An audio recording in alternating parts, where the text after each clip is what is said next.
What's up, everybody? It's that time again where I re-review a movie that I reviewed a long time ago, but the original review is aged like America's infrastructure. There's quite a few of these movies I mean to return to, but one such movie has made a rather strange impact on my soul. It's one that, despite me reviewing all the way back in 2017, it remained in the back of my head for free and I didn't even charge it rent.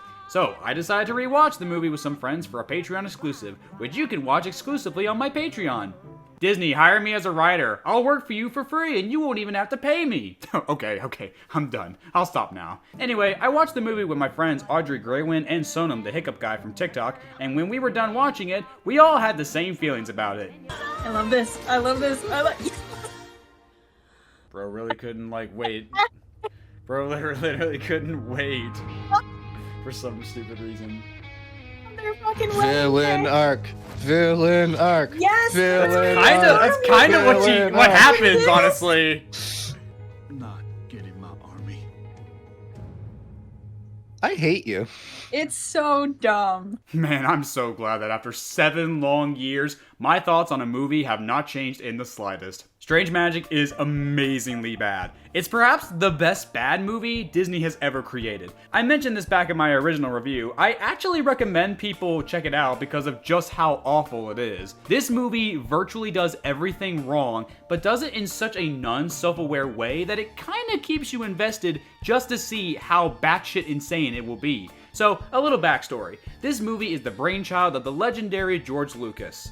Yes, Star Wars George Lucas. I mentioned Star Wars because this was apparently his next Star Wars. His Star Wars for girls, if you will. Because girls aren't allowed to enjoy Star Wars. Officer Vasquez, control your lady friend! This bridge is no place for a woman! Excuse me? I demand— You are in a position to demand nothing, kitchen wench! He also was working on this movie for about 15 years, as he wanted it to be a gift for his daughters, who were all pretty much in their 30s when this movie came out, so I'm sure they appreciated it. Whee! Yo, you shouldn't have! Yay, you shouldn't have! I mean, Dad, you really shouldn't have! By the time this movie came out in 2015, Disney had already gone and bought Lucasfilm, so along with Star Wars, also came this little side piece that they didn't care about. So yeah, the movie didn't do too hot. Strange Magic was barely marketed at all, which I know doesn't sound too different from Disney nowadays, but to be fair, I think for once, Disney realized they had a major stinker on their hands. Not to mention the film was already in production by the time they bought Lucasfilm, so this was an L that Disney was just gonna have to take. Not that it mattered, Disney would release The Force Awakens later the same year anyway, and yeah, this failure didn't even affect Disney in the slightest. The movie cost somewhere between $70 to $100 million to make, and it only made $13.6 million in the box office. Like I said, at least George's daughters appreciated it, I think. But yeah, if I worked at Disney around the time this movie was set to release, I'd probably send this movie to die too. I can excuse thanking the Chinese government for allowing me to film near their concentration camps, but I draw the line at roofing people. You can excuse thanking the Chinese government for allowing you to film near their concentration camps. Yeah, if you've never heard of this movie, then you would be horribly surprised that that is the fucking plot. In Strange Magic, there is this thing called a love potion. Very creative, I know. And when you splash it into someone's face, they lose all semblance of themselves and fall in love with the first person they see. So roofies. The love potion is literally roofies. Did anyone on this movie really not stop to think about the implications of what that means? Did it never occur to George Lucas while he was writing this movie for 15 years that this might be considered bad touch? You think making the potion's dangerous? Wait till you use it. This is so rapey. Oh my god. So the movie is based on a famous William Shakespeare play titled A Midsummer Night's Dream, which had a subplot involving some fairies who went around love dusting people. But the thing you need to remember about the play is that the fairies love dusting people were seen as the bad guys. And that play came out over 400 years ago. So if people from over 400 years ago knew that love dusting people was a bad thing to do, what's your excuse, George? Is this what you wanted to tell your daughters? Is this your Star Wars for girls, that love dusting people is a good thing? Because that's what this movie is actively telling people. The love potion is the crux of the entire film. The whole movie wants to make this commentary on what true love is, and yet it has the understanding of love like an Avril Lavigne song. You are different. I've been told. No, please don't pull the I'm not like other girls. That's what I like. What do you like about her? You've known her for like 20 minutes. Like, say what you want about like I most think, Disney movies where they do like the 3-day romance. Like, at least those movies take the time to like have the characters actually get to know each other in those 3 days. No, we're working off of Shang-Chi logic. She tried to beat him up, and therefore, Good idea. And that's good enough. He's horny for her now. yes, He's got a thing for that. I love the kind of woman that will actually just kill me. And Marianne's the same way. I love the kind of man that will just physically abuse me. It's pretty ironic how this movie wants to try and show people what true love is, but at the same time, every character in this universe, save for like one, is a complete menace to society who deserves to be locked up. Oh, hi, thanks for checking in. I'm still a piece of garbage. Every character in this movie is hyper-focused on the concept of romance, but their literal interpretation of romance is not only vague and immature, but there's also this gross desperation this movie has in the way that it tries to depict that message. Like how the king wants his daughter Marianne to get back together with Roland, despite the fact that he cheated on her. Like, he's super insistent that she get back together with the man who cheated on her because apparently it's just better than being alone. Is that the message you wanted to tell your daughters, George? I think that's pretty concerning, to be honest with you. I mean, he did specifically write this for them, remember? It also doesn't help the fact that the king kind of looks like him too. But to be fair, he did the same thing in Star Wars, so he probably just didn't think that much into it. Like how, for example, everyone is motivated or at least semi-focused on true love, but at the same time, the villain of the film, the Bog King, is the villain simply because he doesn't want people to be love-dusted. Hans, are we the baddies? Yeah, that's what makes him evil in this universe, apparently. Well, imagine this saint who actually went out of his way to lock up a drug dealer who was constantly making love potions, and everyone's saying you're evil because you don't like love. Are you fucking kidding me? This movie wants to pretend that nobody likes him simply because he's unconventionally attractive. But this movie treats him like he's a bad guy simply because he locked away a drug dealer. That is so fucked. I'd never take advantage of a drug girl. The only person in the movie, apparently. Right?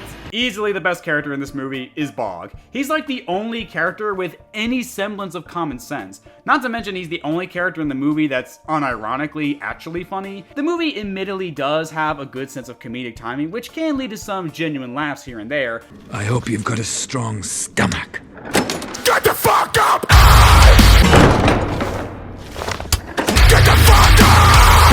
You? But nah, Bog is actually pretty based most of the time. The movie will try to write him off like he's this brutal dictator, but that's not really what he is. He's genuinely just trying to make the world a better place. Granted, he does have a temper and he can take it out on those who don't deserve it, but I think that's what makes him interesting. For you see, he kinda reminds me a bit of Endeavor from My Hero Academia, who was a bona fide piece of shit when we first met him. You see, Bog actually made the mistake of trying to use a love potion on someone else, but it didn't work. So, essentially, he did the very thing that he's now setting out to stop. Now, of course, the movie never tells you, the audience, to forgive him. That is entirely your call. But you cannot deny that he is working to be better. Again, it's like Endeavor, whose actions are responsible for one of humanity's greatest threats, but just like Bog, forgiveness is irrelevant. He is trying to make things right. Oh wait, that's what a competent movie would do! Instead, the problem wasn't that he tried to roofie someone. No, the problem was that they were in love with someone else. Not to mention, Bog's takeaway from that situation wasn't that he tried to force a woman to love him against her will. It's that he was too ugly to get away with it. Yeah, you suck.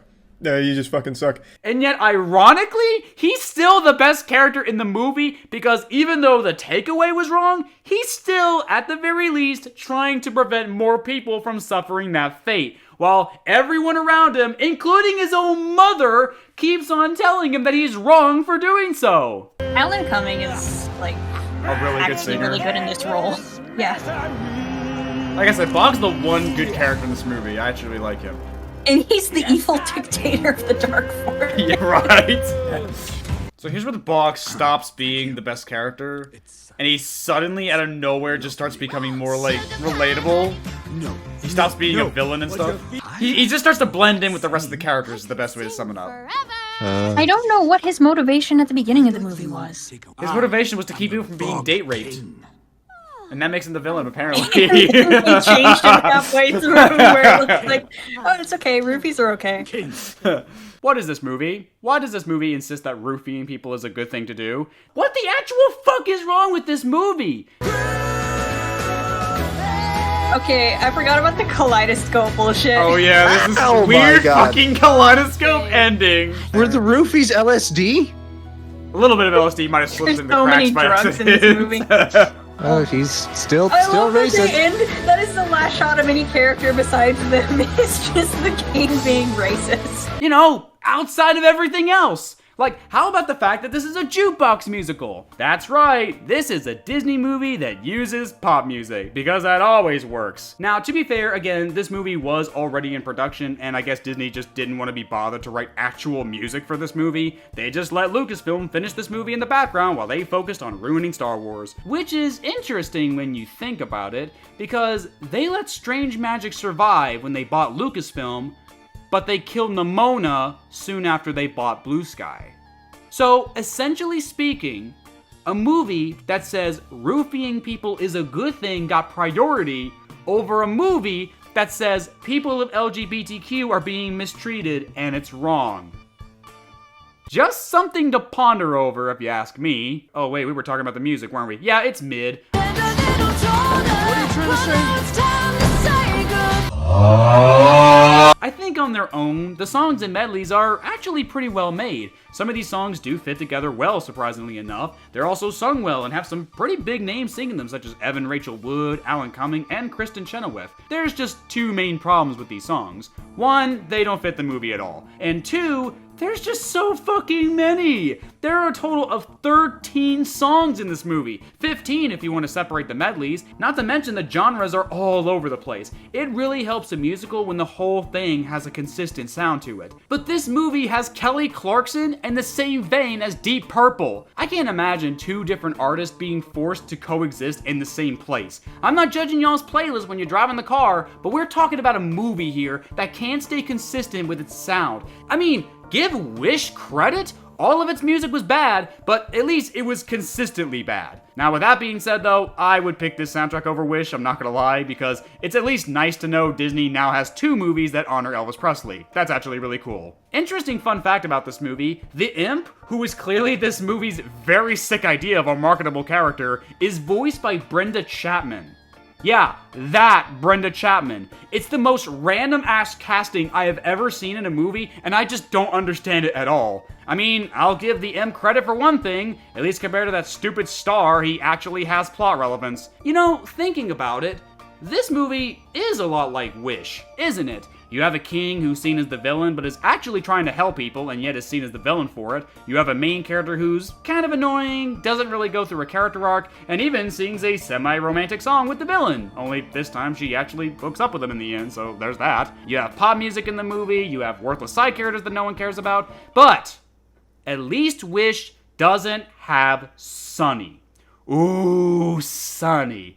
You fucking incel. You are second only to Mordecai in terms of sheer, utter, nice guy cringe. Sunny is the worst character I've ever seen in a movie. He is genuinely awful. On rewatch, it's kind of crazy how I didn't hate this character as much as I do now. This entire movie happens because he is so much of a nice guy to Dawn that he believes he deserves her love just because he's so damn nice to her.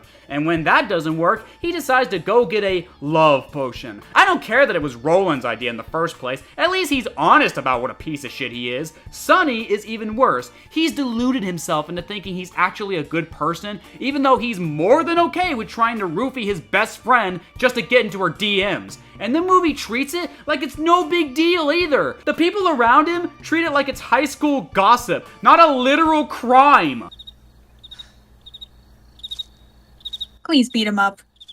He tried to date rape a girl. I think he deserves it. Sonny is a fucking menace to society who was perfectly fine with trying to drug his best friend in front of everyone. He couldn't even be bothered to try and lure her somewhere more private. He just went for it. Not because he's an idiot, but because he's fucking psychotic. Oh, and the worst part of it is, he never gets punished for what he did. Everything that happens in this movie happens because he couldn't accept the fact that she just didn't see him that way. Oh, but it's okay. The movie just gives her to him as a reward for being such a nice guy. This part pisses me off so much. I hate this part. Sonny, I love you. Fuck off.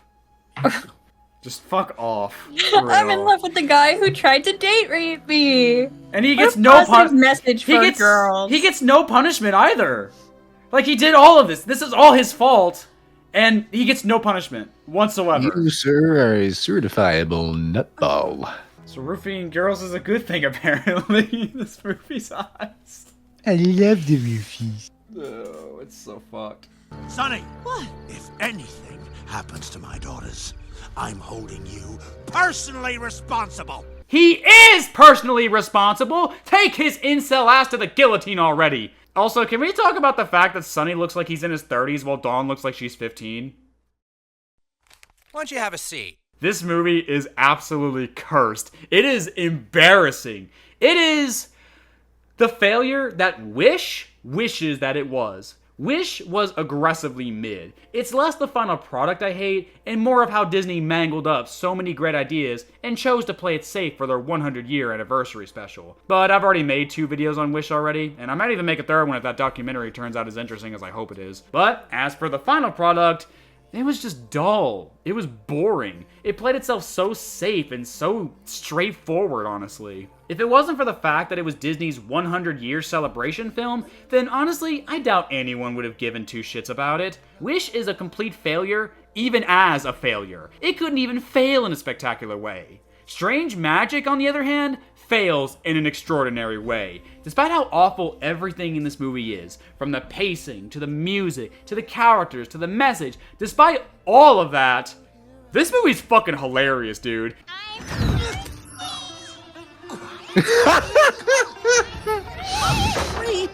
Sorry, I'm just thinking of that one video of the guy who comes running out of his room like, I'm free!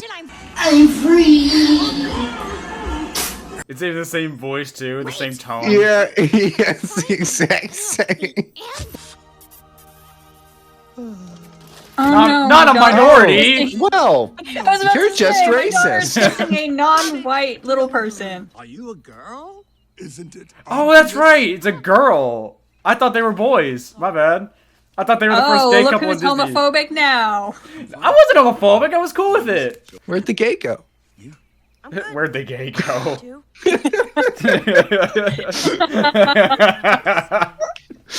Where'd the gay go?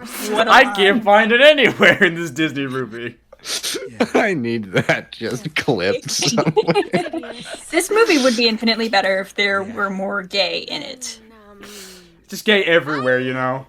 As far as the eye can see. This is easily Disney's best so bad it's good film they've ever made. And ironically, it technically wasn't them who made it. But yeah, what are your thoughts so far? I'm kind of enjoying this movie. It's fun. It's funny bad. It is a very funny bad movie. I remember when I first saw this movie and reviewed it years ago. I kind of was like, it is so George Lucas. For better or for worse, Strange Magic was a passion project. George Lucas put his everything into writing this movie. It's just that he's a terrible writer. Seriously, can we stop pretending that it was him that made Star Wars great? He's an excellent visionary, but he needs a good team to make it all work. And Strange Magic had everything but. It is an incredible failure. It is one of the most incompetent, batshit movies, and I kinda love it, honestly. It fails in so many ways and in such spectacular ways. I would rewatch this over Wish 1,000 times over, because I'm at least gonna remember how this movie fails. With Wish, I'm just sitting there wishing I got the original version. But Strange Magic is what it was always destined to be. And it is, for better or for worse, a disaster. And you guys must see it to believe it. Out of all the movies I've revisited so far that were bad, honestly, I'm kind of mad I didn't come back to this one sooner. Me and my friends had an absolute blast watching this movie again, and I doubt we'll ever see a Disney failure more strange than this one. I can't wait to leave this town, 'cause lately I've been feeling down. The cold nights just don't feel the same. Oh.